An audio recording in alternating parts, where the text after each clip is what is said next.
여러분 안녕하세요. 혹시 이런 질문 한 번쯤 던져본 적 있으신가요?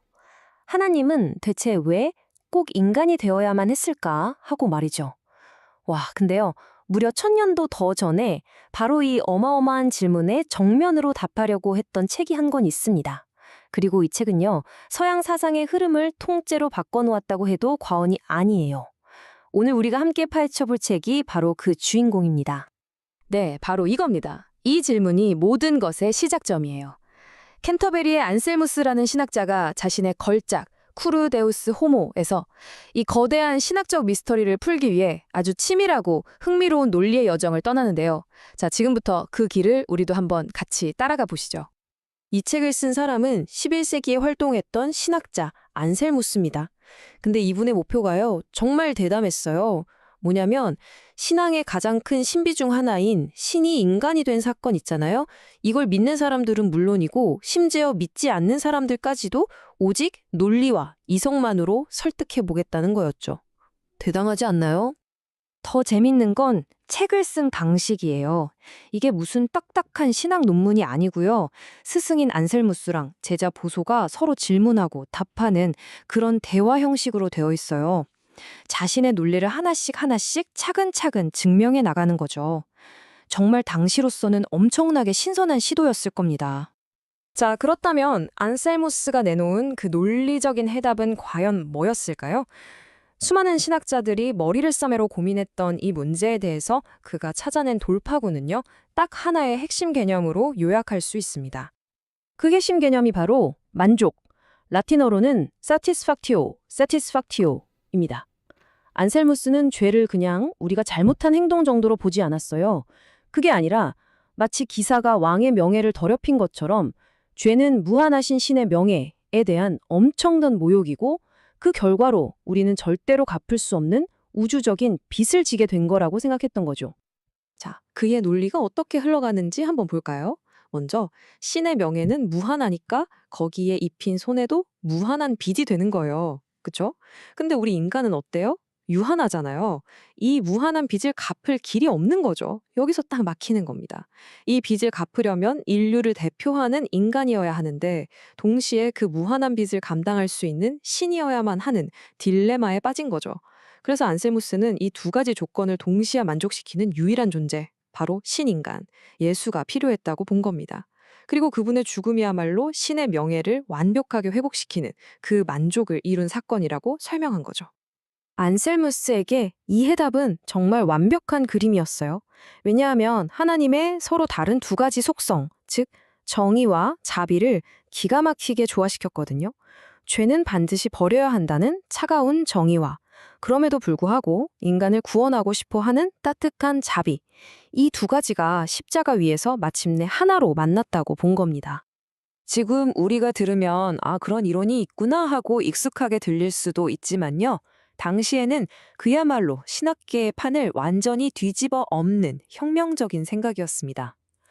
안셀무스의 이 이론이 나오기 전까지 기독교 세계는 구원을 전혀 다른 그림으로 이해하고 있었거든요. 이 거대한 변화의 핵심이 뭐냐면요. 이전까지는 예수님의 죽음을 인류를 포로로 잡고 있는 악마에게 몸값을 지불한 것처럼 생각하는 이론이 대세였어요. 일종의 거래나 속임수 같은 거죠. 그런데 안셀무스가 이 구원 드라마의 무대를 완전히 바꿔버린 겁니다. 더 이상 악마와 하나님 사이의 거래가 아니라 하나님 자신의 내적인 정의와 명예를 회복하는 문제로 구원의 초점을 확 옮겨온 거죠. 이렇게 탄생한 안셀무스의 아이디어는 그냥 책장에 꽂힌 채로 끝나지 않았습니다. 이후 1000년이라는 시간 동안 수많은 신학자들에게 지지를 받기도 하고 또 어떤 이들에게는 엄청난 비판을 받기도 하면서 끊임없이 살아 움직였죠. 그 여정을 한번 살짝 따라가 볼까요? 안셀무스의 이론은 정말 후대에 엄청난 영향을 미칩니다. 중세의 대학자 토마스 아퀴너스가 이 이론을 더 정교하게 다듬었고요. 종교개혁 시대에는 마르틴 루터나 장 칼뱅 같은 인물들을 통해서 개신교 신학의 완전한 핵심 이론으로 자리를 잡게 되죠. 하지만 시간이 흐르면서 비판의 목소리도 커졌어요. 아니, 신과 인간의 관계를 너무 차갑고 법적인 관계로만 설명하는 거 아니야? 하는 지적들이 나오기 시작한 겁니다. 그 중에서도 가장 날카로운 비판은 바로 이 지점입니다. 안셀무스의 설명이 군주와 신하, 명예와 빚 같은 그가 살았던 중세 봉건 사회의 가치관에 너무 갇혀 있는 것 아니냐는 거죠. 과연 그것만이 하나님의 구원을 설명할 수 있는 유일하고 절대적인 틀일까요? 이건 한번 깊이 생각해 볼 만한 문제인 것 같습니다. 자, 그럼 이제 최종적으로 한번 정리해 볼까요? 우리는 왜 이 1000년이나 된 오래된 책에 오늘날에도 여전히 관심을 가져야 하는 걸까요? 한마디로 정리하자면 이렇습니다. 안셀무스의 이론은 분명 그 시대의 한계를 가지고 있어요. 맞습니다. 하지만 이 책이 위대한 이유는 십자가 사건의 왜라는 질문에 대해서 서양 역사상 최초로 체계적인 이성의 답변을 내놓으려고 시도했다는 바로 그 점에 있습니다.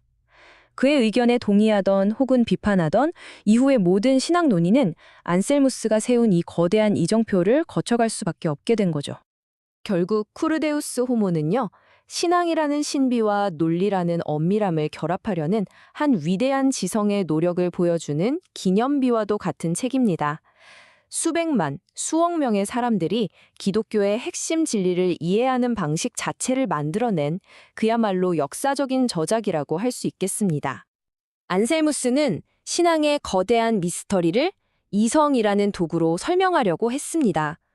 자, 그렇다면 오늘 이 이야기를 들으신 여러분에게 구원이란 과연 어떤 의미로 다가오시나요?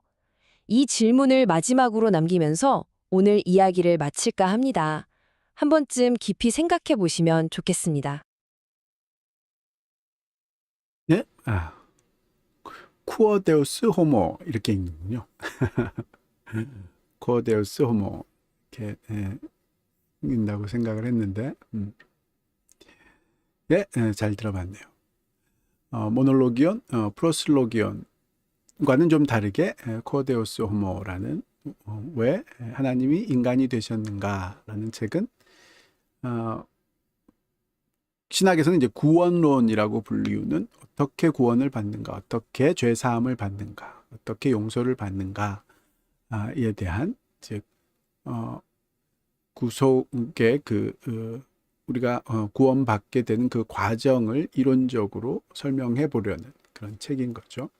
근데 예수님이 십자가를 지셔야만 했던 또 하나님이 인간이 되셔야만 했던 이유들이 인간의 죄가 하나님 무한히 가치 있는 하나님의 명예를 훼손한 그런 면이 있어서 완벽한 그 명예가 회복되기 위해서는 죄인인 인간이 아니라 완벽한 인간, 즉 하나님이 인간이 되셔서 오셔서 그 문제를 해결해야 되는, 즉 필연적으로 해결해야만 하는 어떤 신적인 원리로서 실추된 무한한 하나님의 명예가 회복되는 그 과정이 반드시 필요하다, 이런 식의 생각인 거죠.